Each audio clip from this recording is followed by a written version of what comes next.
오늘 함께 나눌 말씀의 제목은요, 싸움에 동참하라. 여러분, 만약에 여러분이 겪고 있는 고통을 이해할 수 있는 누군가가 있다면 그분이 누굴까요? 여러분의 가족일까요? 여러분의 가까운 친구일까요? 아니면 애인일까요? 아니면 여러분을 아는 또 제3자일까요? 근데요, 여러분이 겪고 있는 고통을 가장 잘 아는 분, 그리고 잘 이해할 수 있는 분이 누구냐? 바로 예수님밖에 없습니다. 왜냐하면요, 예수님은 가난도 경험하셔서 가난이 무엇인지를 알고 계시기 때문이고요.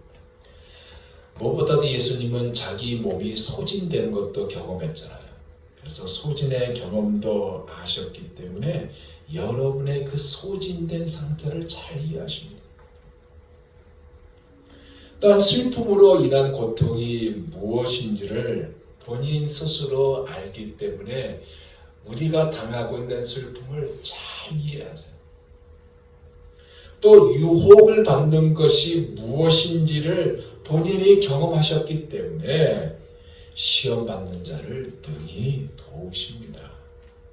무엇보다도요, 아픔을 경험하는 것이 무엇인지 아시고요, 하나님으로부터 버림받는 것이 무엇인지 아시기 때문에 현실이 그렇다 할지라도, 상황이 그렇다 할지라도 당신께서 친히 하나님께 버림받는 이 일을 하셨어요.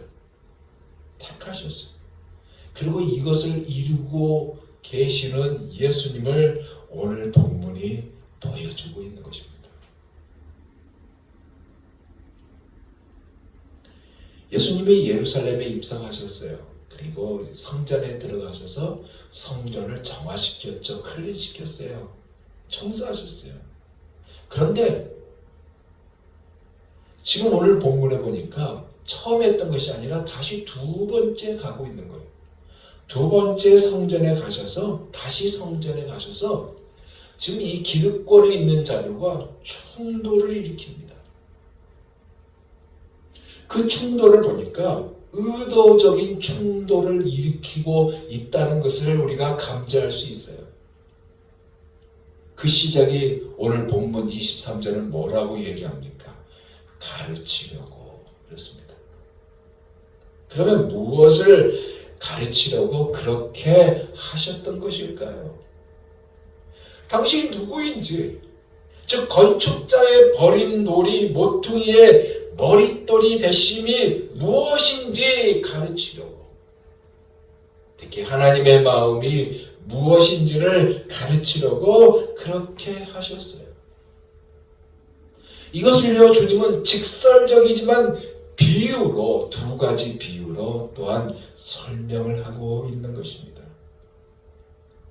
이것도 모르는 기득권자들, 대제사장들과 서기관, 바리새인들이요, 거센 항의를 하고 있어요. 이것이 오늘 본문의 시작이에요. 23절 봅니다. 이렇게 합니다. 예수께서 성전에 들어가 가르치실세 대제사장들과 백성의 장로들이 나와 이르되 내가 무슨 권위로 이런 일을 하느냐? 또 누가 이 권위를 주었느냐?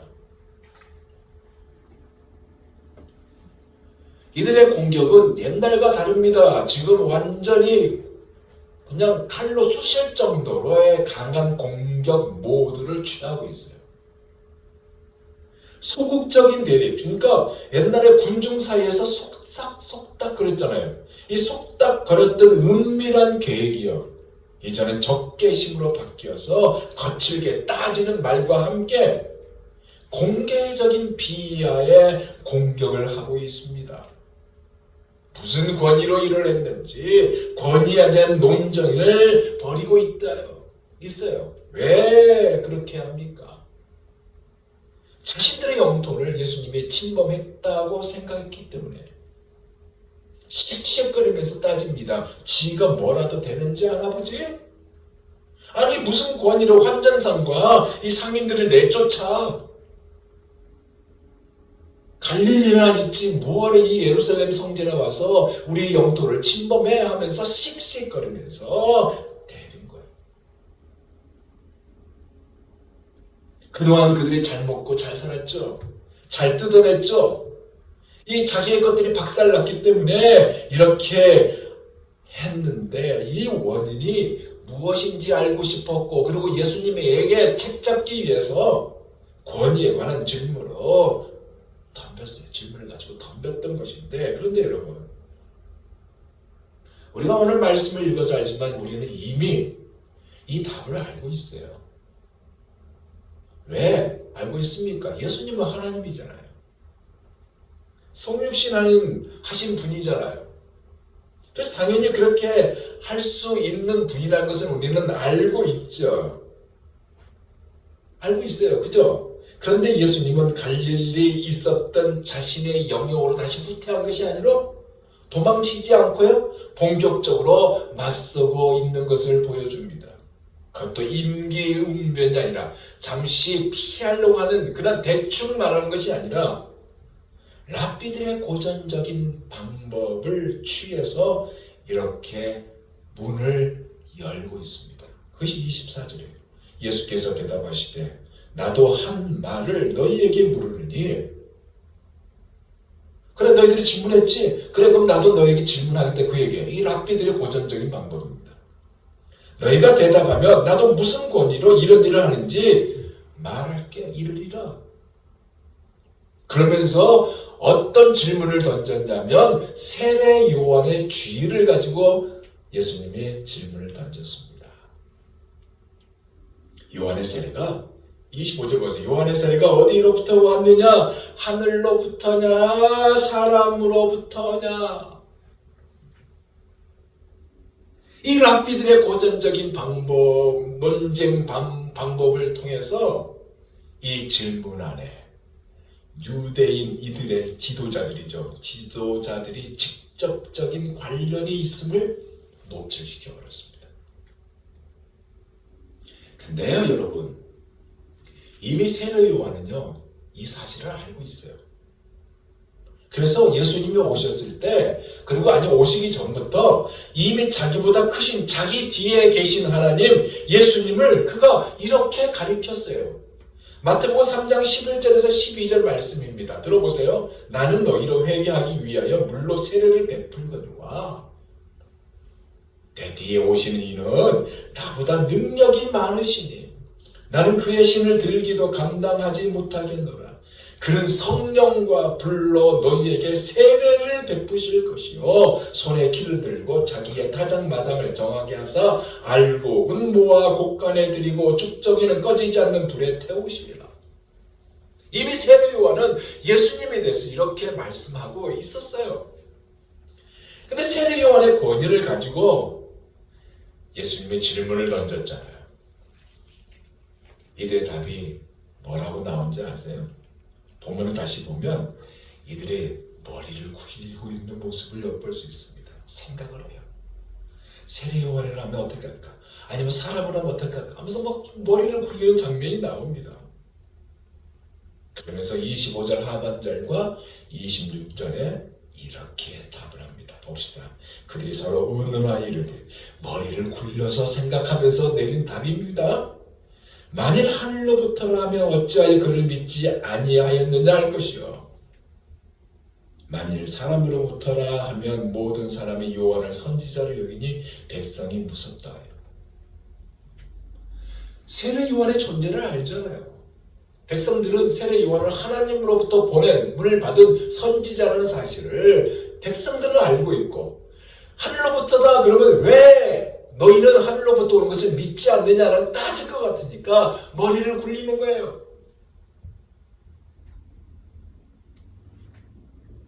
하늘로부터 왔다 하면 요한의 메시지를 거부한 이들이니까 요한의 추종자, 그 중국적으로 예수님의 추종자가 되지 않은 그것이 지적당하는 것이고 사람에게서 왔다 하면 군중이 예수님에게 등을 돌리게 하는 그들의 그 책략, 그 빛의 어떻게 보면 노력이 결국 역풍을 맞게 되어서 뻔하게 된 결과를 그들이 알고 있기 때문에 머리를 굴려서 답을 해요. 아까도 말했듯이 백성들이 이미 요한이 하늘이 보낸 선지자로 여기고 있다는 사실을 알고 있었고 이들도 이것을 알고 있기 때문에 저울질하다가 무슨 답을 합니까? 27절 보니까 우리가 안다 모른다 알지 못하노라. 이게 예수님의 답도 뭐예요? 그들이 답을 하지 않았기 때문에 예수님도 답을 하지 않습니다. 27절 보세요. 예수께서 이르시되 나도 무슨 권위로 이런 일을 하는지 너희에게 이르지 아니하리라. 나 답 안 줘. 왜 답을 안 줬을까요? 이미 그들의 사악한 동기를 알고 계시기 때문에 함정에 빠뜨리는 그들의 시도를 아주 노련하게 피하시고 계시는 것입니다. 그러면서 예수님이 이거로 끝나는 것이 아니라 계속 몰아붙이고 있어요. 그들을 당황하게 만듭니다. 분노를 일으켜서 얼굴을 아주 시뻘겋게 빨갛게 만들고 있어요. 그것이 뭐냐? 바로 오늘 본문에 나온 두 개의 비유입니다. 이것으로 그들의 그 자존심을 아주 심하게 훼손시켜버리고 있어요. 그 첫 번째가 뭐냐? yes, no.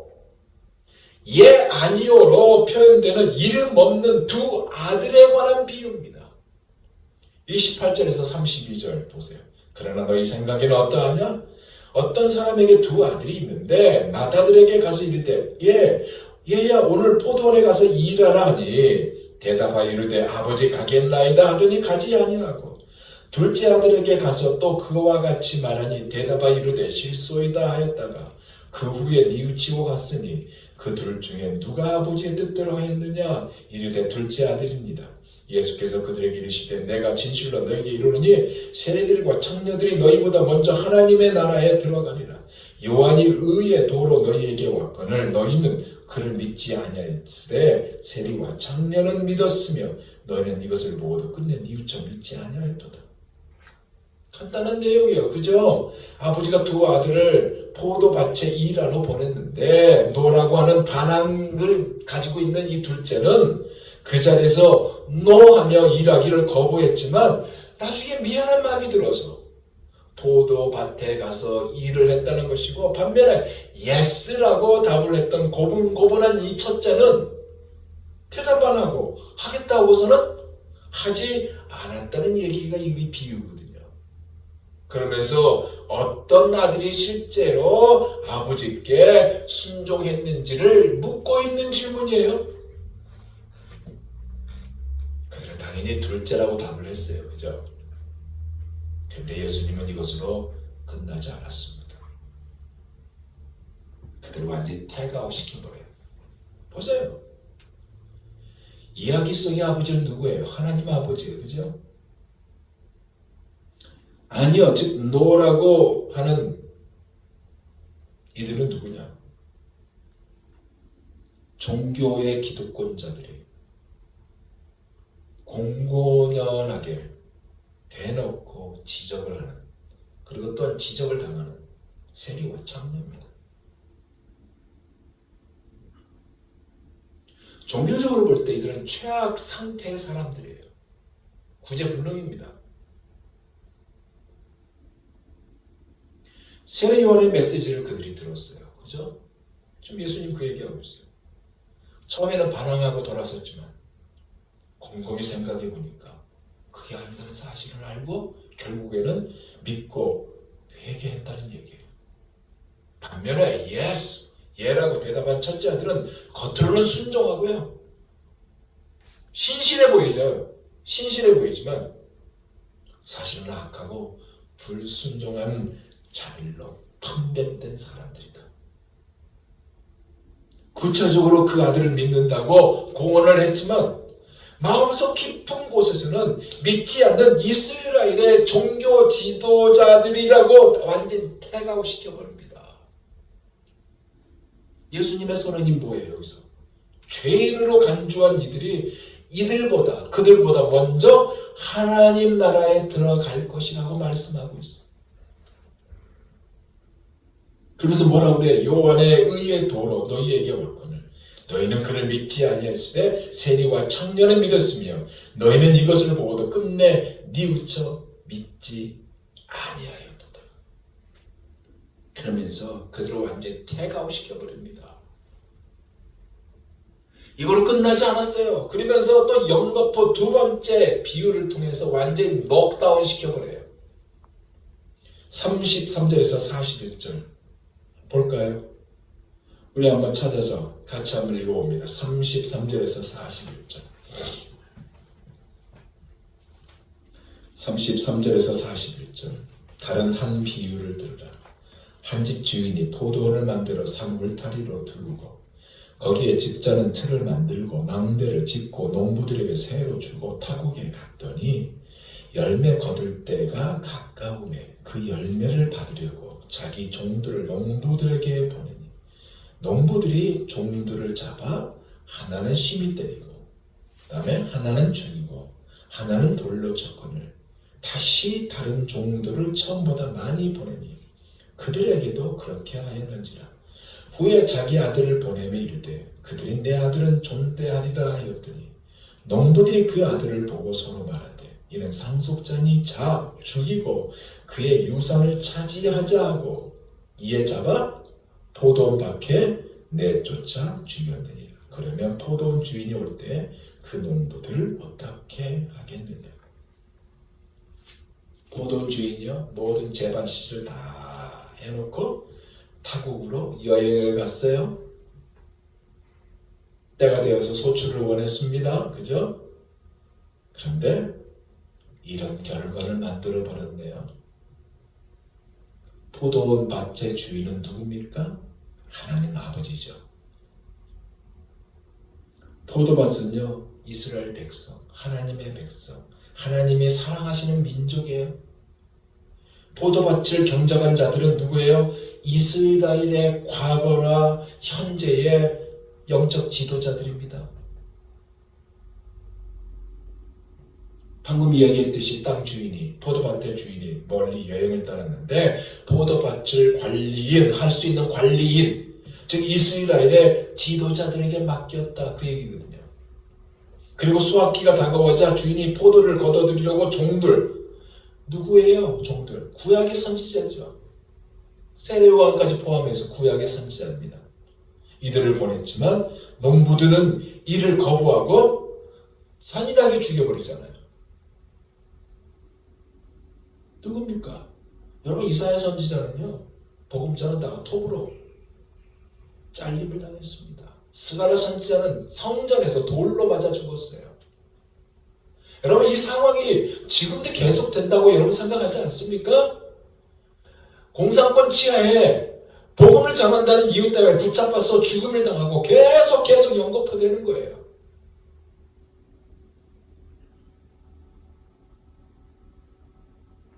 많은 선지자들 죽였습니다. 급기야 하인들이 당연히 존중해야 할 자기 아들 누구예요? 예수님 당신 아니에요? 예수님이잖아요.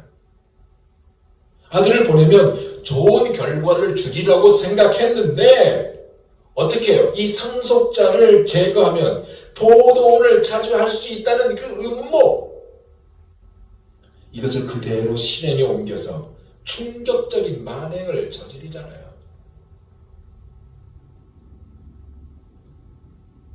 그러니까 이에 대한 예수님의 질문은 뭐예요? 포도원의 주인이 돌아와서 어떻게 하겠느냐 이거 아닙니까? 그 답은 종교 기독권자들이 얘기하지 않았습니다. 그 주위에 있는 사람이 답을 했어요. 배반한 농부들은 상당한 심판을 받아야 한다고, 그 악한 자들을 진멸하고 충실하게 경작하고 정당한 대가를 하는 다른 사람들을 대체해야 한다는 것이 마땅하다는 이 답을 그들이 던집니다. 왜 그들이 대답하지 않았을까요? 여기에 담겨있는, 깊이 담겨있는 핵심적인 사실을 그들은 몰랐던 거예요. 또한 사리로 가득했거든요. 예수님을 어떻게든 몰아내고 죽이고 싶은 마음으로 가득했어요. 또 죄로 인해서 눈이 멀어 있었어요. 그러니까 하나님의 구원 역사에 자기들이 지금 잘못 서 있다는 사실을 몰랐기에 대답을 못했습니다. 그런 이들에게 주님의 답이 뭐예요? 시편 118편 22절의 말씀을 인용한 이 말씀에 이것을 완전히 그들을 개요패시켜버렸습니다. 그 말씀이 뭐예요? 42절에서 44절까지입니다.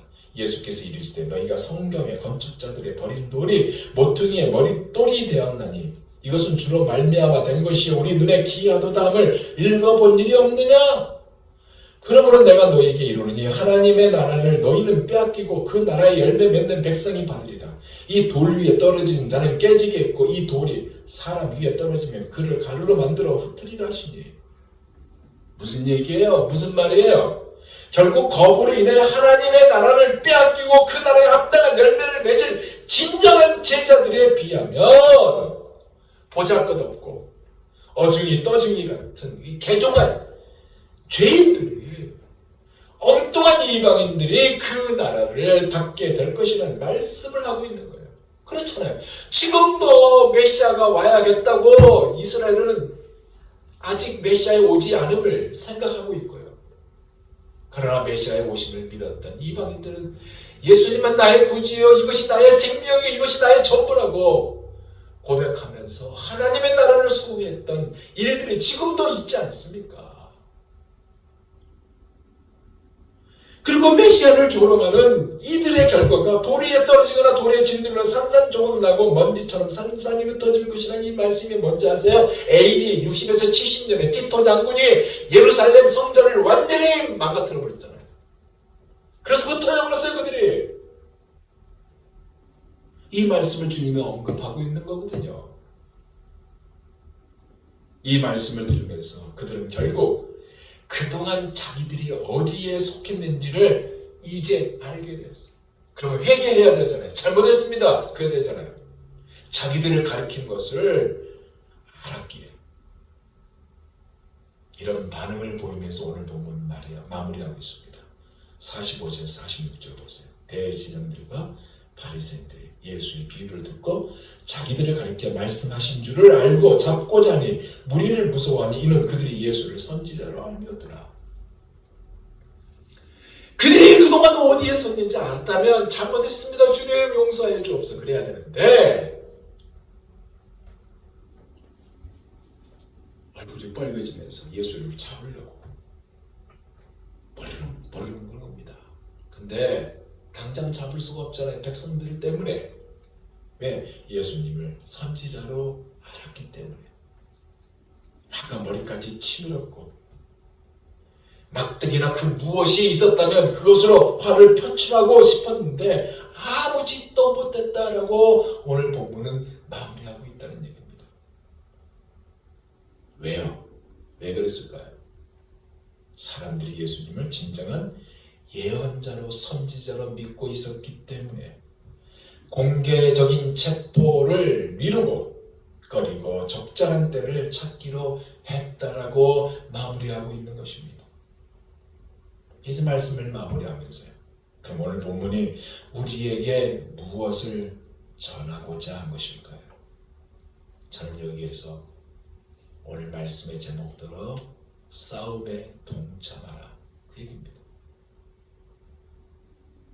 우리가 구경꾼이 되지 말자는 겁니다. 무엇에 대한 구경꾼입니까? 보세요. 제자들이요. 예수님이 지금 이 종교 지도자들과 싸울 때 성경 보세요. 그들이 아닙니다 하면서 대신 나서는 모습이 있나요? 없어요. 팔을 뒤로 딱 대고 뒷짐지고 멀리 서 있었을 겁니다. 남의 일처럼 가졌을 거예요. 그리고 두려움에 가득했을 것입니다. 제자들뿐만 아니라 관중들도 그렇게 하였어요. 뭐예요? 물러서지 말자는 겁니다. 충분히 응원도 조언도 하자는 거예요. 예수님 편에 같이 서자는 거예요. 말하면요, 거룩한 분노를 할 수 있는 자가 되어야 한다는 것입니다.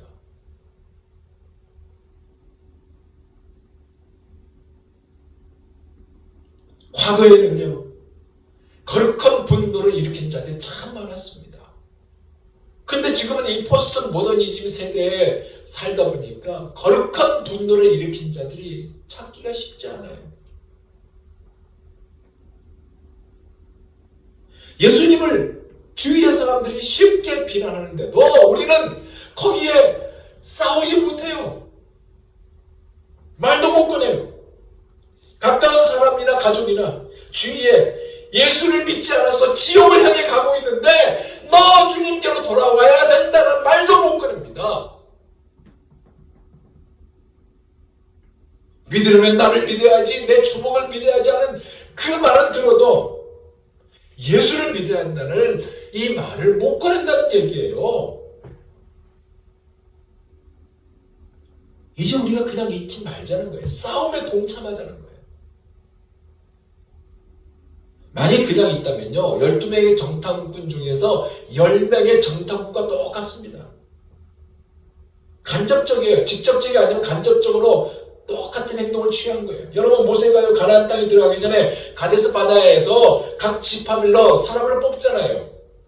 그리고 40일 동안 그 뽑힌 사람이 가나안 땅을 정탐합니다. 그래서 정탐하고 돌아와요. 그래서 그들은 구석구석 정탐하고요, 그곳에서 가져온 이 포도송이와 석류와 무화과 나무 열매를 메고 돌아옵니다. 그리고 이구동성으로 하나님께서 말씀하신 정말 젖과 꿀이 흐르는 땅이 이 땅 맞습니다 라고 답을 해요. 그런데 그 안에 두 부류가 나타나잖아요. 10명의 정탐꾼과 여호수아와 갈렙, 이 두 부류로 나뉘잖아요.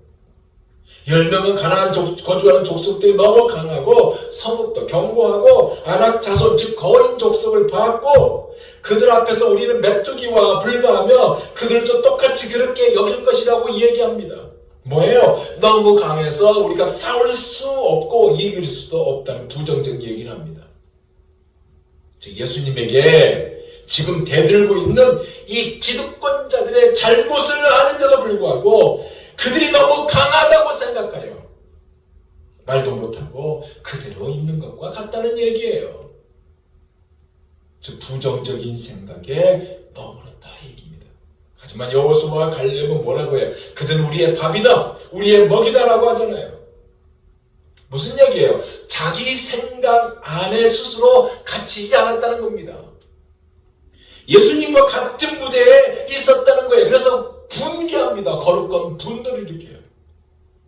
이방인 창녀들이 바로 자신들이었지만 하나님 나라에 들어감에 감사하는 모습이 바로 이 모습이고요. 거룩한 분노를 할 수 있는 모습이 이 모습이란 얘기입니다.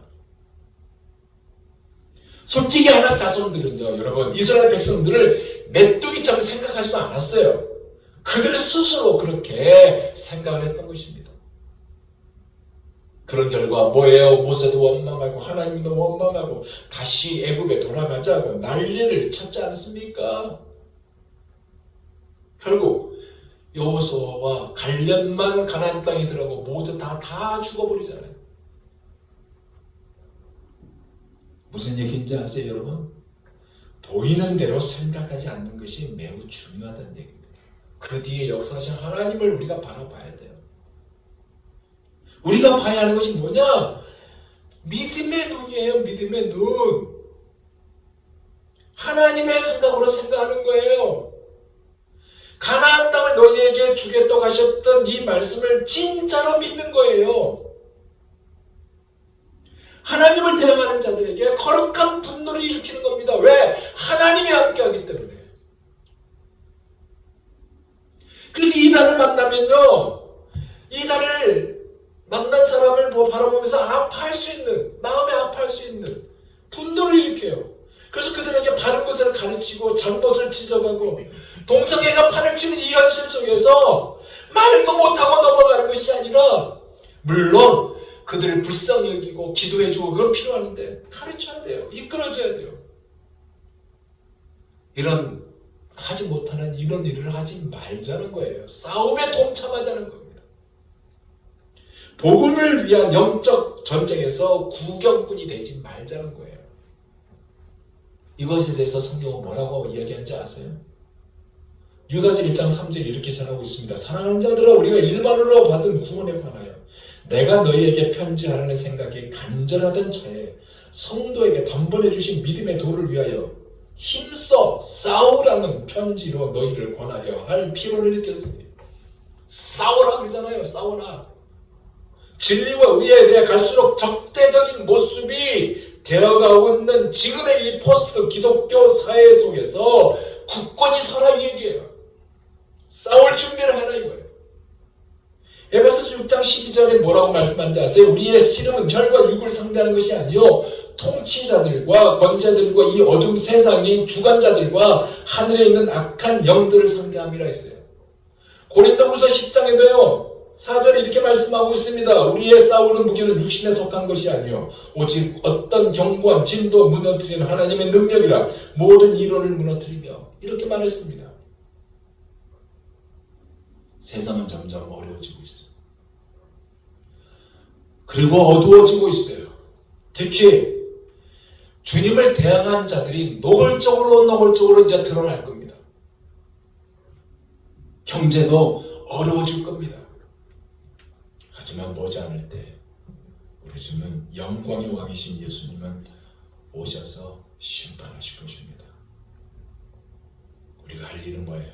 이 사실을 믿고 우리의 능력이 아닌 하나님의 능력의 안에서 의의 무기를 들고 진리와 선으로 거짓 악에 맞서는 겁니다. 싸워야 돼요. 그리고 이것을요 오늘 밤부터 이제 예배당을 마치고 예배드리고 이제 집으로 돌아가는 그 시간부터 내일 새벽부터 저녁까지 일주일까지 주님이 오시는 그날까지 계속 해야 되는 것입니다. 이러한 싸움의 용사들이 다 되시기를 예수 그리스도 이름으로 부탁드리며 축복합니다. 기도하겠습니다. 주님, 우리는 너무 무지합니다.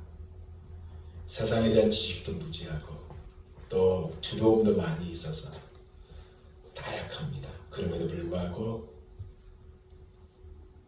우리 주님께 대항하는 그런 자들에게 거룩한 분노도 못 내는 그런 자가 아니라 이제부터 거룩한 분노를 일으키고 싸우고 하나님의 나라를 확장시키는 믿음의 용사로 자리매김할 수 있는 2023년 올 한 해 우리의 한 해가 되고 주님께 영광을 돌리는 우리 모두가 되게 하여 주옵소서.